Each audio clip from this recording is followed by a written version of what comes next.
Hello दोस्तों। My name is Shubham Kumar और मैं आज आपके सामने लेके आया हूँ एसएससी के जो प्रीवियस ईयर के कुछ क्वेश्चंस हैं उनको। सभी के सभी क्वेश्चंस मैं आपको बता दूँ, आज हमारे सामने ऑब्जेक्टिव होने वाले हैं जो कि अभी के हाल ही के एग्ज़ाम में समाप्त हुए हैं।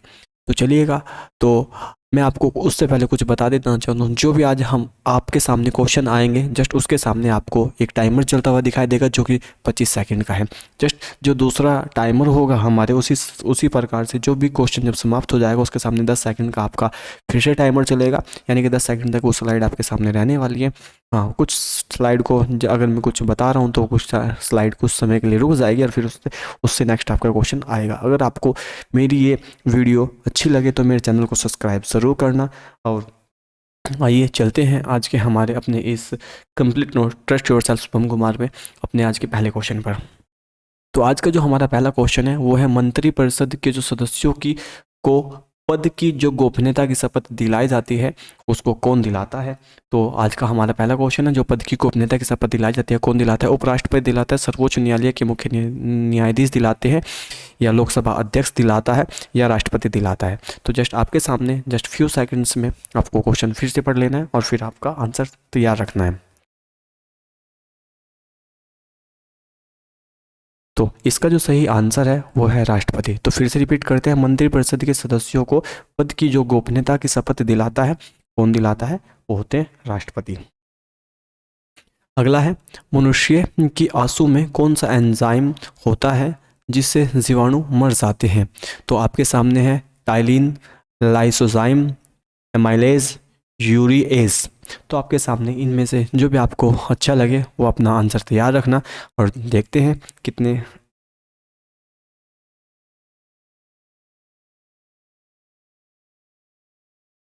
तो आंसू में कौन सा एंजाइम होता है आपसे ये पूछा गया है जिससे कि उसके जो जीवाणु होते हैं वो मर जाते हैं। तो इसका जो सही आंसर है वो है लाइसोजाइम। तो इसका सही आंसर हो जाता है लाइसोजाइम। लाइसोजाइम जो होते हैं जिसके कारण हम हमारे आंसू हमारा खारा नमक नमकीन होता है, लाइसोसोम्स के कारण ही होता है।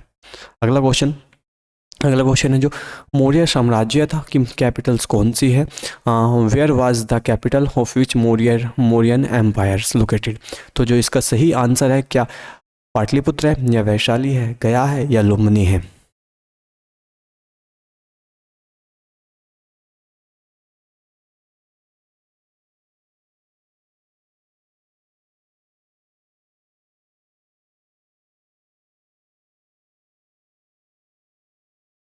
तो जो इसका सही आंसर है वो है पाटलिपुत्र। तो जो मौर्य साम्राज्य की जो कैपिटल्स है वो है पाटलिपुत्र, और पाटलिपुत्र ये मगध की राजधानी थी। और मैं आपको बता दूं, गया यहाँ पे ये बिहार में पड़ता है। लुम्बिनी ये कपिलावस्तु जहाँ पे गौतम बुद्ध का जो जन्म होता है ये स्थान वह है। अगला क्वेश्चन अगला क्वेश्चन है कि गलत तरीके से हिरासत के खिलाफ निम्नलिखित में से कौन सी रिट जारी की जाती है। वो क्या बंदी प्रत्यक्षीकरण है, या निषेध है, या अधिकार परीक्षा है, या परमादेश है। अगर मैं आपको बता दूं फिर से, ये वो पूछ रहा है कि अगर किसी व्यक्ति को हम पुलिस कभी गलत तरीके से हिरासत में ले लेती है, क्या वो है, या फिर वो कौन सी उस तब कौन सी रिट जारी की जाती है कोर्ट के द्वारा, बंदी प्रत्यक्षीकरण, निषेध, या अधिकार परीक्षा, या परमादेश। तो जो इसका सही आंसर है वो है बंदी प्रत्यक्षीकरण। बंदी प्रत्यक्षीकरण हम्म, एक ऐसी रिट जारी होती है जो कि आर्टिकल नंबर 32 के तहत होती है, जिसमें कोर्ट द्वारा कह दिया जाता है कि उस व्यक्ति को सारे शरीर कोर्ट में पेश किया जाए। अगला है, भारत में प्रतिवर्ष जो सेना दिवस मनाया जाता है वो कब मनाया जाता है। भारत में प्रतिवर्ष जो सेना दिवस होता है वो कब मनाया जाता है। 28 फरवरी, 3 जनवरी, 1 जनवरी, और 15 जनवरी। इनमें से कोई सा आपका एक आंसर सही होना चाहिए। तो आपसे पूछा क्या गया है, आपसे पूछा गया है सेना दिवस। सेना दिवस भारत में 3 मनाए जाते हैं, थल सेना दिवस, वायु सेना दिवस, और ये नवसेना दिवस। तो जो इसका सही आंसर है वो सही आंसर है 15 जनवरी। और यहाँ पे हमारा ये जो मनाया जाता है वो मनाया जाता है थल सेना दिवस को।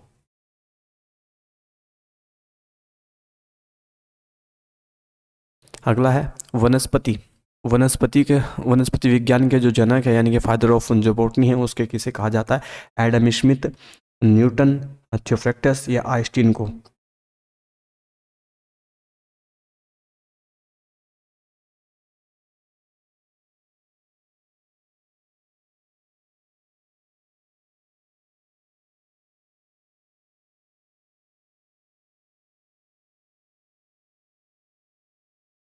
तो इसका सही आंसर है थियोफ्रैक्टस। तो थियोफ्रैक्टस को क्या माना जाता है? वनस्पति विज्ञान का जनक माना जाता है। और एडम स्मिथ को इकोनॉमी इकोनॉमी का इकोनो इकोनॉमी का आदर्श माना जाता है।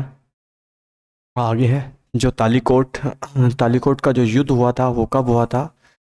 आपसे ये पूछा गया है इस क्वेश्चन में। बड़ा सिंपल सा आंसर है, अगर आपने कभी थोड़ी सी हिस्ट्री पढ़ी होगी तो। 1546 में, 1542 में, 1543 में, 1565 में।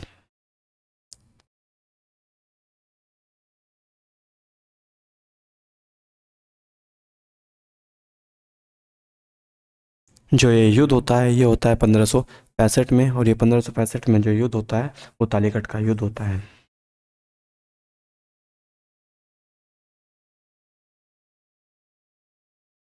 अगला क्वेश्चन है कि मानव शरीर की जो सबसे बड़ी ग्रंथि होती है वो कौन सी होती है?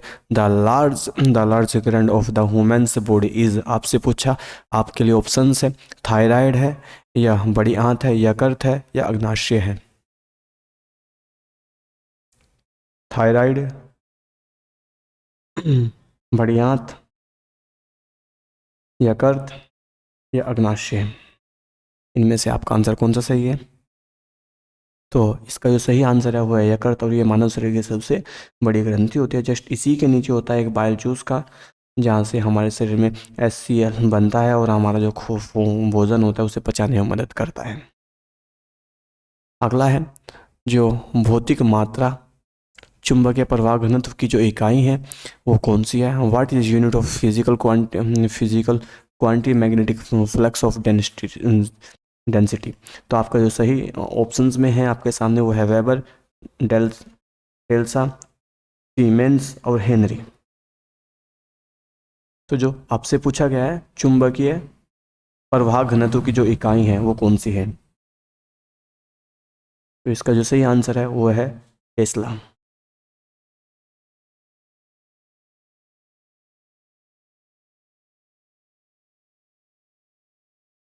अगला क्वेश्चन, हिमाचल प्रदेश में कौन सा दर्रा स्थित है? तो हिमाचल प्रदेश के जोरजिला दर्रा है, जेपला दर्रा है, नथुला दर्रा है, या चिपकिला दर्रा है। आपको बता दूं ये जो जम्मू कश्मीर में पड़ता है, पहले वाला तो जम्मू एंड कश्मीर में पड़ता है, और ये सिक्किम में पड़ता है, और ये वाला अब इन दोनों में से आपके लिए एक ऑप्शन होना चाहिए। तो जस्ट अब आंसर पे आते हैं। जस्ट जो आंसर है वो है हमारा सिपला दर्रा। जो सिपकिला दर्रा है वो हमारा यहाँ पे पड़ता है, और जो हिमाचल प्रदेश की राजधानी है वो है शिमला। जो हिमाचल प्रदेश की राजधानी है वो है शिमला। जस्ट यदि एक गेंद ऊपर फेंकी जाती है तो निम्नलिखित में से क्या परिवर्तन नहीं होता है? आपसे पूछा गया है जब एक गेंद को ऊपर फेंक दिया जाता है तो इनमें से क्या परिवर्तन नहीं होगा? तो जो उसका जो स्थितिज ऊर्जा, गतिज ऊर्जा यानी कि स्पीड, उसका एक्सीलरेशन यानी कि त्वरण, या फिर उसकी डिस्टेंस। आपसे पूछा गया है कि आखिरकार इनमें से कौन सा परिवर्तन नहीं होता है? आपसे ये पूछा गया है जब किसी भी गेंद को हवा में ऊपर फेंक दिया जाता है। तो जो इसका सही आंसर है वो सही आंसर है इसका त्वरण। जो त्वरण होता है वो हमेशा गेंद का गतिज ऊर्जा का हमेशा जब किसी गेंद को फेंक दिया जाता है तब एक ही जैसा रहता है, वो है त्वरण। अगले क्वेश्चन पे चलते हैं। गतिज ऊर्जा की जो मानक इकाई होती है वो क्या होती है? अगर मैं आपको बता दूँ गतिज ऊर्जा का काइनेटिक एनर्जी की जो इकाई होती है वो होता है के बराबर ½ mv²। इसका फॉर्मूला होता है काइनेटिक एनर्जी का। और जस्ट आपसे पूछा क्या गया है, इसकी जो यूनिट पूछी गई है वो पूछी गई है इसकी यूनिट्स क्या होती है काइनेटिक एनर्जी की। अगर मैं आपको बता दूं काइनेटिक एनर्जी की जो यहाँ पे ऑप्शन दिए है किलोवाट प्रति घंटा, एम्पियर, कोलाम या जूल। तो इसका सही आंसर है जूल। तो जूल के माध्यम से इसकी के बराबर ½ mv² निकाला जाता है काइनेटिक एनर्जी का जो हमारा फॉर्मूला है। अगली जो स्लाइड है वो है गैस्ट्रिक जूस मौजूद कौन से एंजाइम से होता है? तो आपसे एमलेज, पेप्सिन, ट्रिप्सिन या पितलिन।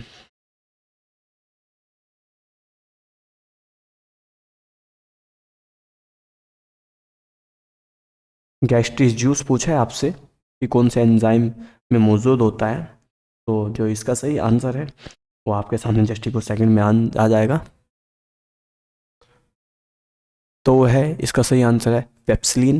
इसका सही आंसर है पेप्सिलिन। पेप्सिलिन में जो जो हमारी जो हमारा ब्लेडर्स होता है उसके तहत ये हमारा आता है। अगला है, भारत रत्न प्राप्त करने वाली जो पहली महिला है वो कौन है? क्या वो बिछिंदी पाल है, या इंदिरा गांधी है, या सुश्री सुष्मिता सेन है, या फिर श्रीमती पी के ग्लेशिया है? तो आपको इनमें से बताना है कि इनमें से किस महिला ने सबसे पहले भारत रत्न के लिए अप्लाई किया था, या सबसे पहले बनी भारत रत्न प्राप्त किया था। मैं आपको बता दूं जो इसका सही आंसर है, वो आंसर है इसका श्रीमती इंदिरा गांधी। और इंदिरा गांधी ने 1974 में अपने आप को स्वयं स्वयं ही भारत रत्न से सम्मानित किया था, जिससे पहले पंडित जवाहरलाल नेहरू ने भी ऐसे कर चुके थे। अगला है, आइसोटोप्स के जो रासायनिक गुण होते हैं, रासायनिक गुण कैसे होते हैं? यहाँ पे समान होने चाहिए, या विभिन्न विभिन्न होने चाहिए, या विभिन्न विभिन्न होना आवश्यक नहीं है, या समान होना आवश्यक नहीं है। तो आपके सामने ऑप्शन है, फिर से मैं आइसोटोप्स के बारे में बात कर रहे हैं कि उसके रासायनिक गुण कैसे होने चाहिए। समान होने चाहिए, विभिन्न विभिन्न होने चाहिए, या विभिन्न विभिन्न होना आवश्यक नहीं है, या समान होना आवश्यक नहीं है। तो ये है इसका समान होने चाहिए। जो आइसोटोप्स हैं, आइसोटोप्स का मतलब ही यहाँ से सीधा सीधा सा आया था, जो एक समान हो। आइसोटोप्स उसको कहते हैं जो कि एक समान हो, तो यहाँ पे सीधा सीधा सा आंसर बन जाता है, एक समान होने चाहिए। अगला है, मनुष्य के रक्त में श्वेत रक्त जो रुधिकाओं में कौन सी किस्म अधिक होती है, यानी किस्में जो जो जो ज़्यादा होती है मनुष्य में, वो पूछ रहा है आपसे कौन सा होता है? ईओसियोफिल्स, या लिम्फोसाइट्स, यो बेसोफिल्स, या न्यूट्रोफिल्स? मानव शरीर पूछ रहा है कि इनमें से कौन सी रक्त जो वाइट ब्लड सेल्स है उसमें कौन सी ज़्यादा होती है आपसे। तो जो इसका सही आंसर है वो है न्यूट्रोफिल्स। तो न्यूट्रोफिल्स मानव शरीर में सबसे ज़्यादा होती है।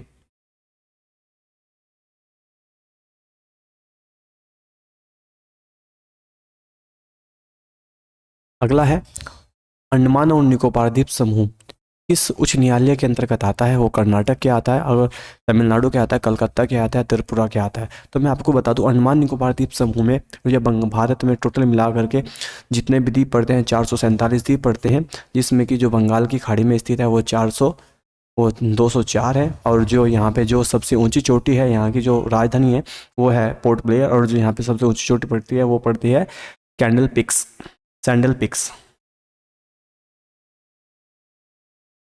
डल पिक यहाँ की सबसे ऊंची चोटी है। तो इसका जो सही आंसर है वो है कोलकाता आंसर। और मैंने यहाँ की जो राजधानी है पोर्ट ब्लेयर यहाँ की राजधानी है। निम्नलिखित में से कौन सी भाषा संविधान की आठवीं सूची में नहीं शामिल की गई? तो भारत के जो संविधान में टोटल जो भाषाओं का वर्णन किया गया है वो किया गया है 22 भाषाओं का।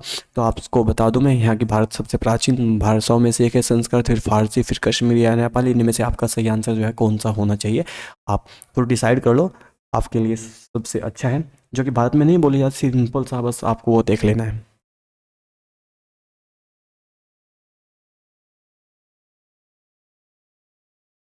और जो इसका सही आंसर है वो है फारसी, यानी कि हम कह सकते हैं कि फारसी भाषा भारतीय संविधान की 8वीं अनुसूची में नहीं जोड़ी गई। बाकी जितनी भी सभी की सभी भाषाएं हैं वो इसमें जोड़ी गई, यानी कि हमारी संस्कृत भी जो है, और कश्मीरी भी, और नेपाली भी है। जस्ट अगला है, निम्नलिखित में से कौन सा एक अवशेषी अंग नहीं है?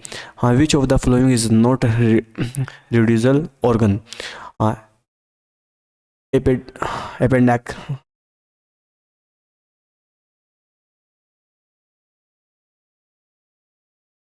अपेंडिक्स, मोलर टीथ, या डायफॉर्म, या सेंट्रियोल?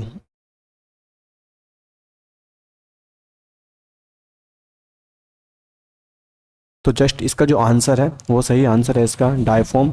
डायफॉर्म में डायफॉर्म अवशेषी अंग नहीं है।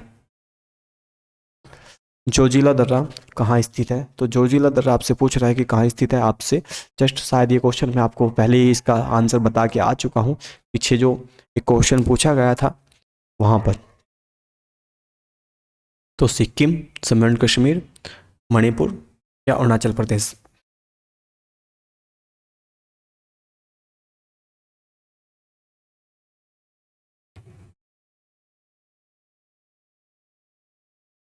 तो जो इसका सही आंसर है वो है जम्मू एंड कश्मीर।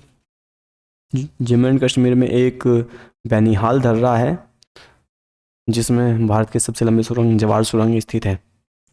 अगला क्वेश्चन है नंदा देवी चोटी। देवी चोटी किस राज्य में स्थित है? तो नंदा देवी जो चोटी आपसे पूछा है सिक्किम में है, अरुणाचल प्रदेश में है, या उत्तराखंड में, या उत्तर प्रदेश में है। तो सीधी बात है, चोटी की बात है तो इसमें से आपका एक तो ऑप्शन कट ही जाता है उत्तर प्रदेश की ओर, क्योंकि उत्तर प्रदेश में ज़्यादा कुछ खास चोटियाँ नहीं है। तो ये तो ऑप्शन होने ही नहीं चाहिए आपका। आपके पास में बच जाते हैं सिक्किम, हिमाचल प्रदेश और उत्तराखंड।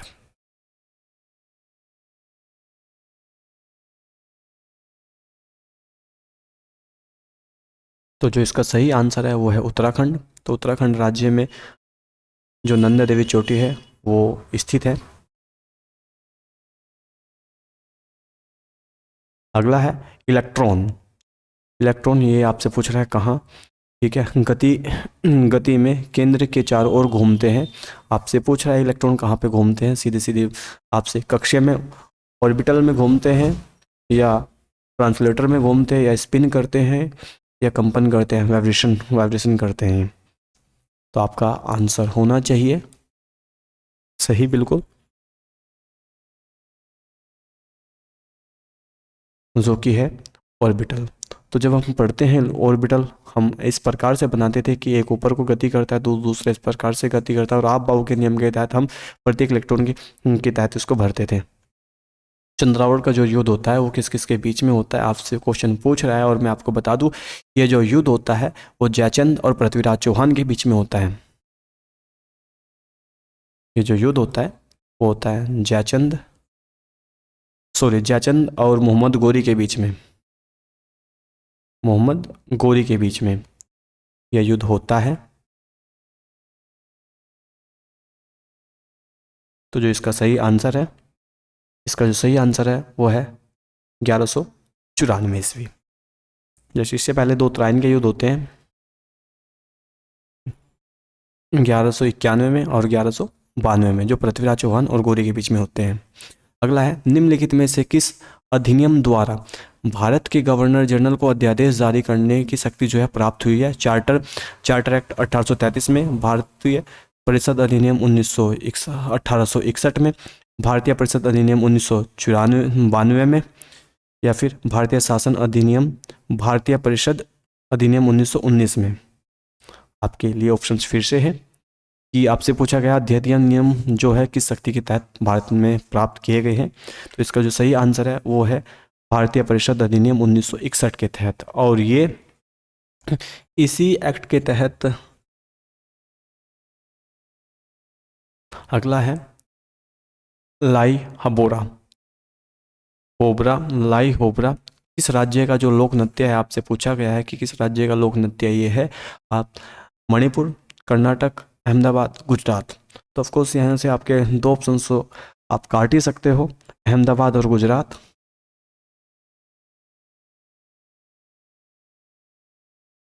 क्योंकि नाम ही कुछ पहाड़ी जैसे लगते हैं। तो इसका सही आंसर है मणिपुर, जो कि मैंने आपको बताया था कि आप ये दो ऑप्शन तो पहले ही काट सकते हो, और तीसरा ऑप्शन मैंने आपके लिए छोड़ दिया था जो कि आपको काटना था खुद। तो इसका जो सही आंसर हो जाता है वो हो जाता है मणिपुर।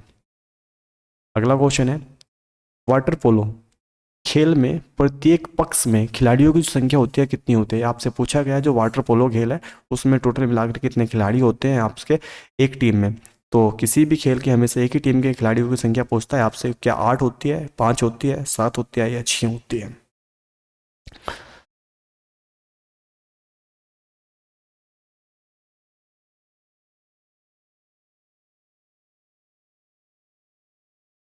तो जो इसका सही आंसर है वो है 7।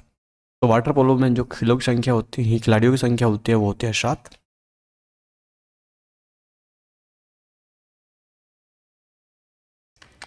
अगला क्वेश्चन है महाभारत। महाभारत किसके द्वारा लिखी गई है? अगर मैं आपको बता दूं कालिदास द्वारा कौन सी बुक लिखी गई है, और महर्षि व्यास द्वारा कौन सी बुक लिखी गई है, और वाल्मीकि द्वारा, और विष्णुगुप्त द्वारा। तो मैं आपको बताता हूँ विष्णुगुप्त द्वारा मुद्रा राक्षस एक बुक लिखी गई है। और जस्ट यहाँ पर अगर मैं बात करता हूँ कालिदास द्वारा तो अग्निमित्रम लिखी गई है। और जस्ट जो इसका आंसर है सही वो है महर्षि वेदव्यास। तो महर्षि वेदव्यास और गणेश दोनों को ही इसके रचयिता माना जाता है। महाभारत के जो रचयिता थे कौन थे? गणेश या, और इन्होंने रामायण लिखे है, इन्होंने रामायण लिखी है। तो अगला जो है, अगला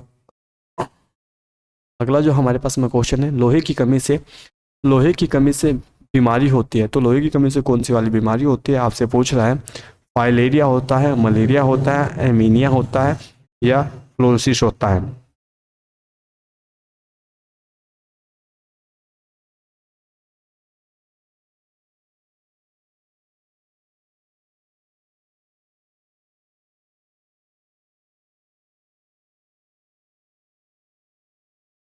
इसको जो सही आंसर है इसका वो है एमीनिया। इसका सही आंसर है वो है एमीनिया।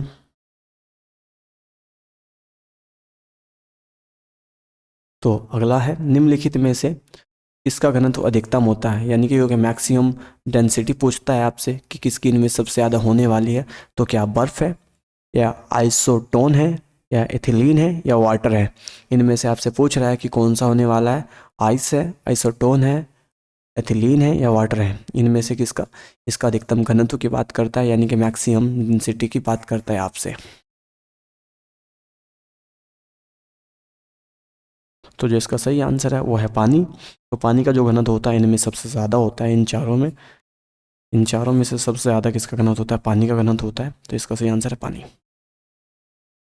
अगला है संयुक्त राष्ट्र संघ। संयुक्त राष्ट्र संघ का जो मुख्यालय है वो कहाँ है? इसको यूएनओ भी कहते हैं, और यूएनओ की जो स्थापना होती है 24 अक्टूबर 1945 में होती है, और प्रत्येक वर्ष यूएनओ के स्थापना दिवस पे 24 अक्टूबर को यूएनओ दिवस मनाया जाता है। तो इसकी अमेरिका में, या फ्रांस में, या ब्रिटेन में, या न्यूयॉर्क में? और मैं बता दूं, मैं इसका जो एक भाग है जिसे इंटरनेशनल कोर्ट कहते हैं, उसका जो मुख्यालय है वो हेग में है, नीदरलैंड में। तो इसका जो सही आंसर है वो है न्यूयॉर्क।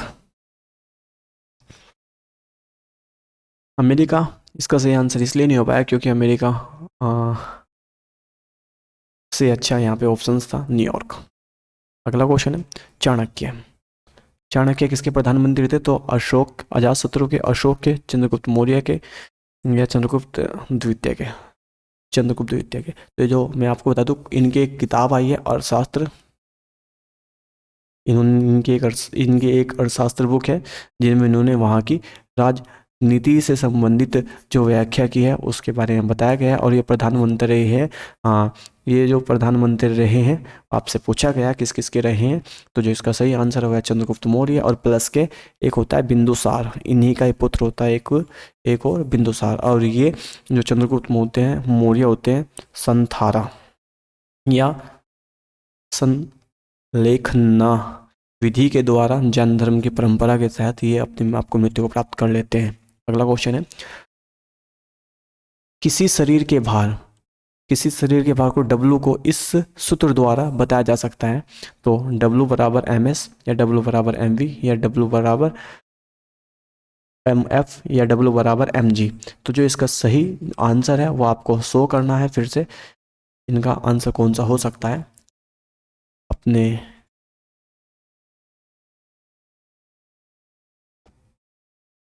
तो जो इसका सही आंसर है वो है W बराबर MG।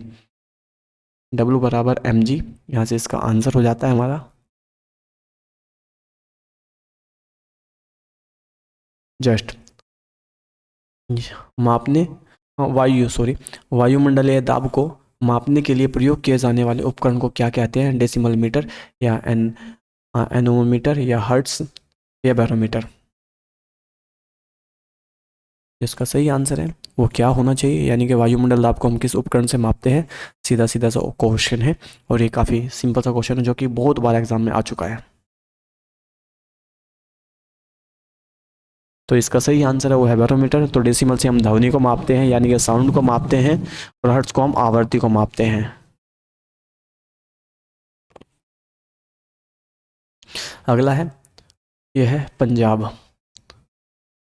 ये पंजाबी है भाई। पंजाबी भाषा की जो लिपि है कौन सी है? तो खरोष्टी है, या उर्दू है, या गुरुमुख है, या खड़ी बोली है? आपसे लिपि पूछा गया है। अगर मैं बात करूँ तो आपसे हिंदी की, तो जो हिंदी की जो लिपि है वो देवनागरिक है। वो देवनागरी की लिपि है हिंदी की। आपसे पूछा गया पंजाबी भाषा की जो लिपि है वो कौन सी लिपि है। पंजाबी भाषा की जो लिपि है वो है गुरुमुख लिपि, और गुरुमुखी लिपि द्वारा ही सारे जो ग्रंथ है पंजाबियों के वो लिखे गए हैं, और गुरु नानक जी इनके पहले गुरु होते हैं, और अंतिम गुरु गुरु गोविंद सिंह जी। तो अगर आपको मेरी ये वीडियो अच्छी लगी हो तो मेरे चैनल को सब्सक्राइब ज़रूर करना, और मैं आपको ऐसी ही इंटरेस्टिंग वीडियो आने वाले नेक्स्ट एग्जामों में आपके सामने जल्दी लेके आता रहूँगा। तो thank you for watching my videos. Please like and subscribe, please like and subscribe and share me. Thank you everyone.